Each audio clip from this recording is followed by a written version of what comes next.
हम इस चीज़ की खुशियां मना रहे हैं आजकल के कोविड की बस चीज़ जो है एक बला वो ख़त्म हो रही है या टल गई है या हम उससे बचत हो गई है हमारी, तो उसके साथ एक फिनोमेना है जो नया इंट्रोड्यूस हुआ है और उसको कहते हैं जी ब्रेन फॉग। और ब्रेन फॉग से अब क्या मुराद है, कुछ लोगों की जो कॉग्निटिव सलाहियतें हैं वो अफेक्ट होती हैं कोविड से, और जब कोविड ख़त्म भी हो जाता है उसके बाद भी उनके वो असरात उनके जहन पर और उनकी कॉग्निटिव सलाहियतों को अफेक्ट करते हुए रह जाते हैं उनकी ज़िंदगियों में। इस पर हम बात करेंगे कि इससे कैसे निपटा जाए। हमारे साथ वजिया ज़फ़र साहिबा मौजूद हैं जो कि साइकोलॉजिस्ट हैं। अस्सलाम वालेकुम वजिया। वालेकुम सलाम शिफा। बिल्कुल, आप जो ब्रेन फॉग की बात करें, ब्रेन फॉग जो है ना कोविड के बाद स्पेशली बहुत देखा गया। अब ये होता क्या है, इसमें कंडीशन ये होती है कि जो आजकल काफ़ी लोग इससे रिलेट भी कर लेंगे इन सिम्टम से कि भूलने की बीमारी बहुत ज़्यादा हो जाती है। फॉरगेटफुलनेस के साथ जो है फोकस नहीं हो पा रहा होता, एट अ टाइम एक चीज़ कर रहे हैं साथ ही 10 चीज़ें और दिमाग में आना शुरू हो गई हैं। देन उसके बाद जो है भूल जाना और मेमोरी रिटेन ना कर पाना, लॉन्ग टर्म में भी एट टाइम्स ये हो जाता है। लेकिन मोस्टली ये देखा गया कि जैसे 10 मिनट्स 15 मिनट्स लॉन्ग टर्म फिर भी इंटैक्ट रहती है ब्रेन फॉग में, लेकिन जो शॉर्ट टर्म मेमोरी है वो बहुत ज़्यादा इफेक्ट होती है। फिर फटीग, थकावट का एहसास होना, ये अमूमन डिप्रेशन में भी आता है लेकिन ये ब्रेन फॉग में भी देखा गया है, स्पेशली कोविड के सिम्टम्स के बाद जो लोग रिकवर करते हैं। फटीग होना, मूड जो है, इरिटेबिलिटी बहुत ज़्यादा होना, मूड स्विंग्स बहुत ज़्यादा होना, मूड डाउन हो जाना। और फिर इसमें सबसे ज़्यादा ये होता है कि जो अफेक्ट हो रहे हैं जो लोग जो ऑफिस में काम कर रहे हैं या स्टूडेंट्स हैं जहाँ पे उनको फोकस चाहिए, अब क्योंकि इसमें ब्रेन फंक्शनिंग डिस्टर्ब हो रही है तो डिसीजन मेकिंग पावर, ठीक है, देन उसके बाद जो सीखा है वो डेफिनेटली मेमोरी नहीं बनी तो भूल गया तो रिटेन नहीं कर पा रहे, तो लर्निंग का प्रोसेस भी बहुत इफेक्ट होता है। बहुत सारे लोग इस तरह के क्लिनिक में बहुत कंप्लेंट्स लेके आ रहे हैं। अच्छा, सही, यानी कि ब्रेन फॉग जो है वो वाकई एक ऐसा ये तो नॉर्मली मीडिया वालों की तो ज़िंदगी में ये सारे मामलात होते ही हैं। ये तो मतलब ऐसी चीज़ें जो हम रोज़ाना की बुनियाद पर एक्सपीरियंस कर रहे हैं वजिया। मगर ये बताएं कि ये जो ब्रेन फॉग है, आपने अगर देखा, आपको अंदाज़ा हुआ कि हाँ यार ये प्रॉब्लम्स मेरे साथ आ रहे हैं, तो ये कैसे पता चलेगा कि ये ब्रेन फॉग ही है या ये कोई और बीमारी भी तो हो सकती है, कोई और मसाइल भी हो सकते हैं, या ये कहीं पर भी ये मसला आएगा तो वो ब्रेन फॉग से रिलेटेड ही होगा?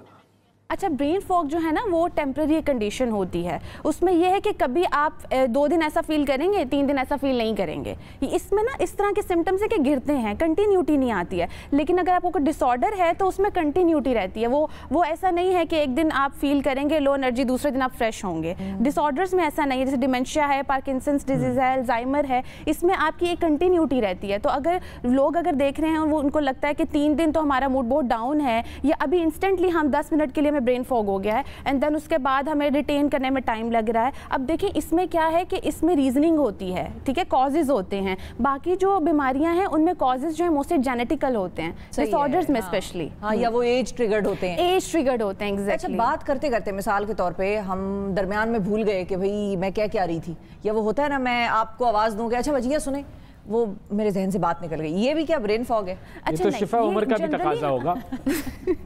इन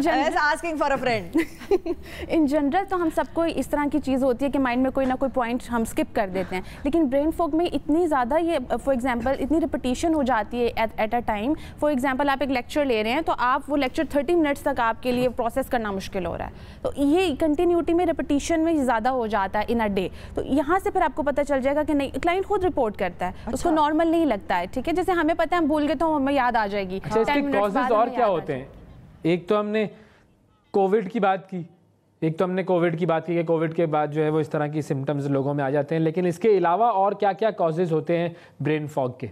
स्ट्रेस सबसे मेन बड़ा जो इसका कॉज है वो स्ट्रेस, क्योंकि ब्रेन में ब्लड फ्लो जो है ना वो उसकी फ्लो की जो है डेफिनेटली वो कमी आ जाती है। तो सबसे पहले तो मैं अगर कॉज रेस करूँ तो वो स्ट्रेस है। स्ट्रेस के बाद अक्सर लोग ये कहते हैं कि हम फैसले नहीं कर पाते, हमें समझ नहीं आता क्या करना चाहिए, लाइफ के बड़े बड़े डिसीजंस। वो लोग जो बड़ी अच्छी लाइफ लेके चल रहे होते हैं, लाइफ स्किल्स लेके चल रहे होते हैं, वो एकदम से घबरा जाते हैं। अच्छा, ये एंजाइटी में भी आ जाता है, डेफिनेटली फियर आ जाता है कि मुझसे तो ये होगा ही नहीं, फिर ऐसे लोग एंजाइटी में चले जाते हैं। इसके अलावा ओवर स्टिमुलेशन कोविड के बाद मैंने क्यों कहा ज़्यादा हुआ, एक तो कोविड सर्वाइवर्स, दूसरा ये कि हमारी स्क्रीन टाइमिंग ज़्यादा हो गई है। अब स्क्रीन में देखें एड्स कितने आते हैं, तो वो ओवर स्टिमुलेशन आ जाती है। आप एक काम कर रहे हैं, एक वीडियो देख रहे हैं, उसमें 10 एड्स आ गए, एकदम से आपका ब्रेन जो है डाइवर्ट हो गया, तो वो ब्रेन फॉग के चांसेस ज़्यादा होते हैं। तो अब इसकी कौन सी ऐसी चीज़ें हैं जो हम करें? फिजिकल एक्सरसाइज है कोई, या कोई खुराक ऐसी करें हम, या थॉट प्रोसेस ऐसा हो कि जिससे हम ब्रेन फॉग को अवॉइड कर सकें या उसको अपने जहन को फोकस फोकस को बेहतर करें?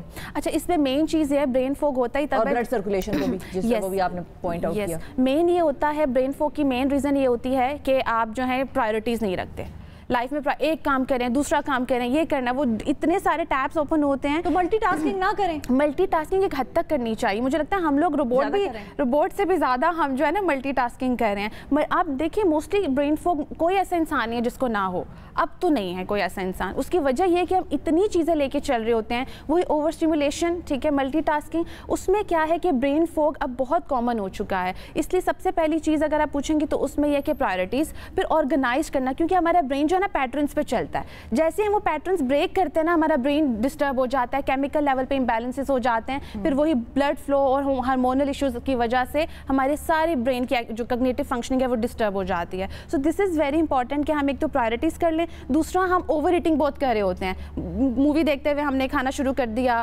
फ्रेंड्स के साथ बैठे हैं तो खाना खाया हुआ लेकिन हमने साथ में चंक्स में लेना, एग्जैक्टली। उससे भी क्या होता है कि ओवर ईटिंग से, एक्सेसिव ईटिंग से भी हमारी जो ब्रेन है वो डेफिनेटली वो फ्लो, केमिकल लेवल पे फ्लो ज़्यादा होते हैं तो वो डिस्टर्बेंस के चांसेस ज़्यादा हो जाते हैं। अच्छा, इसमें एक और चीज़, कुछ लोग अपने ऑफिस वर्क्स बहुत, ऑफिस टाइमिंग्स बहुत ज़्यादा रखी होते हैं कुछ लोगों ने, और स्क्रीन के आगे बैठे हैं। कोविड से निकले हैं, बेगमात होती हैं घर पे या शौहर होते हैं घर पे, उनसे कुछ जान छुड़ाने के लिए भी ऑफिस टाइमिंग बढ़ा दी है आप लोगों ने, मुझे ऐसा लगता है। वैसे नहीं बिल्कुल, इतना अरसा घर में गुजार के फैमिली को देख के वही बार बार की कहते हैं ना लड़ाइयाँ झगड़े उधर उसमें भी हो रहे थे, तो तंग होके उन्होंने एस्केप। ऐसा है, नो डाउट ऐसा है।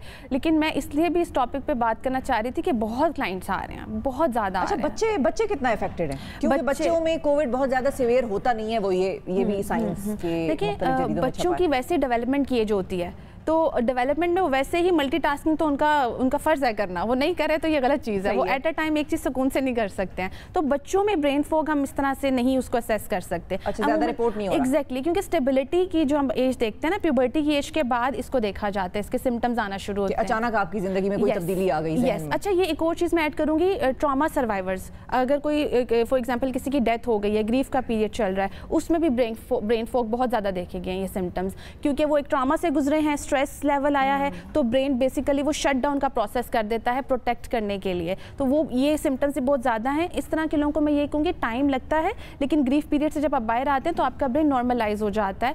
हम इसको अगर सीरियस नहीं लें तो फिर ये डिसऑर्डर में चेंज हो सकता है, पार्किंसंस में, अल्जाइमर्स में, डिमेंशिया में, फिर ये ब्रेन फॉग जो है एक सिंपल टर्म जो है वो डिसऑर्डर में चली जाती है अगर ट्रीट नहीं करते हैं। सही है, ठीक है, बिल्कुल ठीक है जी। बड़े इंपॉर्टेंट बातें थी ये तो। वाकई हम सबको ज़रा सोचना चाहिए अपनी ज़िंदगी के हमारे मामलात क्या हैं, और ख़ास तौर पर प्रायोरिटीज़ जो है ना उनके हवाले से बड़ा डिसीजन मेकिंग हमें करनी चाहिए। सोचना चाहिए कि कौन सी चीज़ हमारी प्रायोरिटी पर है और कौन सी चीज़ नहीं है। जो प्रायोरिटी पर है उसका जो नंबर है ना वो आप स्पीड डायल पे सेव कर लें, और जो प्रायोरिटी पर नहीं है उसको हटा दें वहाँ से। बिल्कुल, और लिख लें, अपने पास एक जर्नल रखें, अपना डायरी रखें। ब्रेन जो है वो स्टोरेज के लिए नहीं है, वो प्रोसेसिंग के लिए है। आप स्टोरेज के लिए डायरीज रखें और प्रोसेस करें अपने दिमाग में। ये भी एक माहिर साइकोलॉजिस्ट ने कहा था जो मेरे जहन में रह गया, मैंने कहा जाते जाते नाजरीन को ये भी बता दें। बहुत शुक्रिया अदा करेंगे वजिया, आपने वक्त निकाला प्रोग्राम के लिए।